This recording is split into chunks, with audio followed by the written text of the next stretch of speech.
बीते 3 महीने से मणिपुर को लेकर ऐसी ऐसी खबरें आ रही हैं जो परेशान करने वाली हैं, लेकिन अब एक खबर आई है जो बीजेपी को परेशान करने वाली है। खबर यह है कि मणिपुर में जो एन बीरेन सिंह की सरकार है, उसके एक अलायंस ने उनसे समर्थन वापस ले लिया है। इस समर्थन को वापस लेने के पीछे की जो दलील है वो ये है कि 3 महीने से वहां पर हिंसा, फसाद, तमाम चीजें हो रही हैं और वहां पर जो सरकार है वो मैनेज करने में नाकाम रही है। हालांकि समय समय पर यह मांग उठती रही कि क्या मणिपुर में हालात को देखते हुए केंद्र सरकार को वहां हस्तक्षेप करना चाहिए, क्या राष्ट्रपति शासन की सिफारिश करनी चाहिए, वैसे ही जैसे 90 के दशक में हुआ था जब कुकी और नागा समुदाय के बीच में विवाद हुआ था।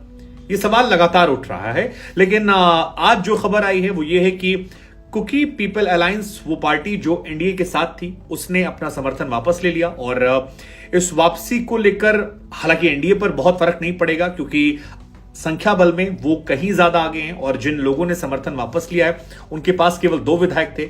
लेकिन एक वैचारिक तौर पर एक मैसेज जो है वो चला गया कि वहां ऑल इज वेल नहीं है। वैसे हम आपको जानकारी के लिए बता दें कि मणिपुर में अभी भी ऑल इज वेल नहीं है। तकरीबन 160 से ऊपर लोगों की मौत हो चली है। म्यांमार बॉर्डर पर अगर आप जाएंगे तो गो मणिपुर पुलिस के नारे लग रहे हैं। मोरू में कुकी भीड़ ने पुलिस पर पेट्रोल बम फेंके हैं। महिलाओं ने रास्ता रोका है। मैतेई और कुकी एक दूसरे के आमने सामने हैं। और इंटरनेट सबसे बड़ी बात, मतलब हम और आप एक दिन मोबाइल इंटरनेट के बिना नहीं रह सकते, एक दिन। लेकिन मणिपुर में बीते 90 दिनों के ज्यादा हो गए, अभी भी वहां पर इंटरनेट सेवाएं शुरू नहीं की गई हैं। अभी हाल फिलहाल में 83 दिनों के बाद 25 जुलाई को मणिपुर के कुछ एक इलाके हैं जहां पर ब्रॉडबैंड सर्विसेज की शुरुआत की गई है। ब्रॉडबैंड की, मोबाइल डेटा अभी भी नहीं चल रहा है। तकरीबन 35 या 34 लाख लोग हैं जो मणिपुर में रहते हैं। उनकी अगर मौजूदा आबादी की बात कर लें, और वो मौजूदा आबादी देश के बाकी हिस्सों से या तो फोन कॉल के जरिए या मैसेज के जरिए कनेक्टेड है। आपको याद होगा एक जमाने हम लोग भराते थे पैक, 30 रुपए में शायद 300 मैसेज मिलते थे, ऐसा कुछ। तो टेक्स्ट मैसेज और वहां पर फोन कॉल्स, यही 2 कम्युनिकेशन के माध्यम है। जर्नलिस्टों को भी तमाम प्रॉब्लम हो रही है। अगर आप वहां जाकर इंटरनेट के जरिए कुछ भेजना चाहते हैं तो पहले आपको जाना होगा, रिकॉर्ड करना होगा। उसके बाद रिकॉर्ड करने के बाद आप लौटेंगे इम्फाल, और इम्फाल में DIPR यानी कि department of information and public relations में आप जाएंगे। उस ऑफिस में पहुंचकर आपको वहां से वो डेटा भेजना होगा, वो भी अगर आप जुगाड़ लगाते हैं तो। शायद यही वजह है कि मणिपुर में चाहे गोली लगने की बात हो या 3 तारीख को महिला के निर्वस्त होने की बात हो, आपको याद हो 4 तारीख को शायद हुआ था, उसकी रिपोर्ट आपको 19 जुलाई को देखने को मिली। उसकी वजह यही थी कि वहां पर इंटरनेट पूरी तरह से बंद है और लगातार वहां हिंसा हो रही है। लेकिन छन छन की रिपोर्टिंग सारी, जिस दिन इंटरनेट पूरा हटेगा शायद बहुत सारे ऐसे वीडियो आएंगे जो हमें आपको परेशान करने वाले या रूह कपाने वाले। और शायद यही वजह है कि मणिपुर की जो रियलिटी है वो किसी के सामने नहीं आ रही है। ऊपर से गवर्नमेंट को लेकर जो इनसाइडल पता लगता है, क्योंकि मेरी कई लोगों से बात हुई जो मणिपुर में रिपोर्टिंग कर रहे हैं, और उनसे जब मैंने पूछा कि मणिपुर में क्या हो रहा है, क्यों हो रहा है, तो मतलब ये मैं सोर्सेस के हवाले से बात कर रहा हूं, आप पर निर्भर करता है आप इस पर कितना यकीन करें ना करें। मेरे जो मैंने सुना समझा जाना, मैं आपसे वो साझा कर रहा हूं। एक बहुत सीनियर रिपोर्टर है जिनसे मेरी बातचीत हुई तो उन्होंने कहा यार देखिए कई चीजें हैं। म्यांमार है, वहां से भी इन्फ्लुएंस आ रहा है। अगर आप म्यांमार पर दबाव बनाते हैं तो चाइना म्यांमार से रिश्ते अच्छे कर लेगा, आपके संबंध अगल बगल से टूट जाएंगे, तो आप वो नहीं कर सकते हैं। मणिपुर में जो गवर्नमेंट है उसमें मैतेई और कुकी दोनों से उनके अच्छे रिश्ते हैं।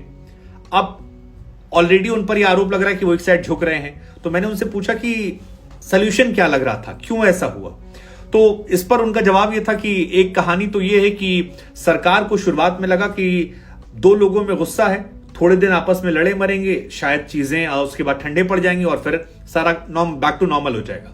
लेकिन अब सिचुएशन उनके हाथ से आगे जा चुकी है। मणिपुर एक वॉर जोन बन गया है जिसे सरकार को भी समझ में नहीं आ रहा कि क्या करें, उगले या निगले।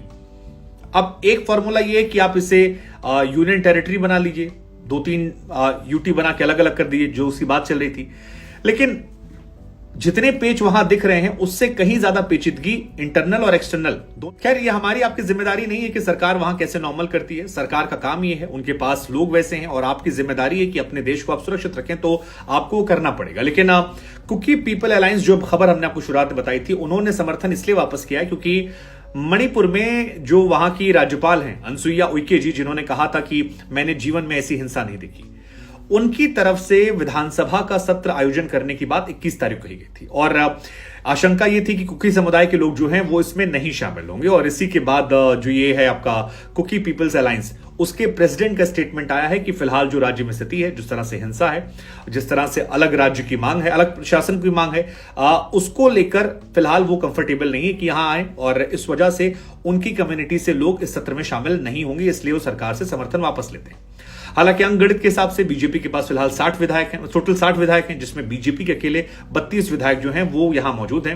अब 5 एनपीएफ के विधायकों का समर्थन और 3 समर्थन उसे विधायकों का निर्दलीय का है। तो कुल मिलाकर बीजेपी जो है वो ऑलरेडी 40 पर है, तो उसे सरकार में दिक्कत नहीं होगी। हालांकि उधर एनसीपी के पास 7 हैं, कांग्रेस के पास 5 हैं और जदयू के पास 6 विधायक हैं। यह विपक्ष की कहानी है, लेकिन बीजेपी 60 में 40 अकेले है, तो मेजोरिटी उनके पास है। लेकिन एक सांकेतिक तौर पर जो मैसेज गया है वो बड़ा है कि उनके एक अलायंस ने समर्थन वापस लिया और सांकेतिक चीजों के मायने भी होते हैं क्योंकि धीरे धीरे चीजें बढ़ती हैं। लेट्स जस्ट सी क्या होता है। और मणिपुर में कई ऐसी कहानियां जो रूह कपाने वाली हैं। वो जो 3-4 तारीख को घटना हुई थी जहां पर नेकेट करके उनकी परेड करवाई गई, वो अपने घटना बहुत विभत्स घटना थी। एक वो फौजी की वाइफ वाली घटना जिसमें फौजी कहता है कि यार मैंने देश की रक्षा की, मेरे लिए आप लोग नहीं कर पाए, वो एक बड़ी कहानी थी। एक केस और आया था, 2 लड़कियों का गैंगरेप किया गया, फिर फोन करके कहा गया कि भैया बेटी जिंदा चाहिए या फिर उसे मार दें। एक आया कि मैतेई लड़कियों ने कहा कि भैया इसका रेप, मैतेई लड़कों से औरतें कह रही थी कि इनका रेप कर दो, वो एक कहानी आई। हॉस्टल में कुछ घटनाएं हुई जहां पर कहा गया कि कुछ लोग घुस आए, कहा मार दो। वर्दी पहनकर कुछ लोग आए थे जिन्होंने मार दिया। एक एक्स इंडियन आर्मी के ऑफिसर थे, उनको मार दिया गया। 7 साल के कुकी का बच्चा था और एक मैतेई का बच्चा था दूसरी जगह पर, जिसे मार दिया गया, एम्बुलेंस जला दिया गया। तो मैतेई हूं या फिर इधर वाले लोग हों, कुकी, दोनों ने विभत्स घटनाओं को अंजाम दिया है और उसका असर दिख रहा है। एक 45 साल के व्यक्ति थे, उनके हाथ पैर काट दिया, आग लगा दी। एक व्यक्ति का गला काट कर टांग दिया गया था।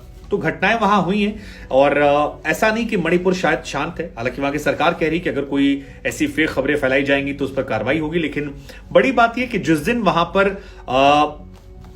इंटरनेट ऑन हो जाएगा, शायद ऐसे बहुत सारे वीडियोस, ऐसी बहुत सारी खबरें आएंगी। और इस बात को वहां के मुख्यमंत्री समझ रहे थे। यही वजह कि वो कह रहे थे कि मणिपुर में हालात सामान्य नहीं है। आप लोग एक वीडियो पढ़ें, ऐसे बहुत सारे वीडियोस वहां पर हैं जो शायद दिखेंगे। लेट्स जस्ट होप कि स्थिति जल्द से जल्द सामान्य वहां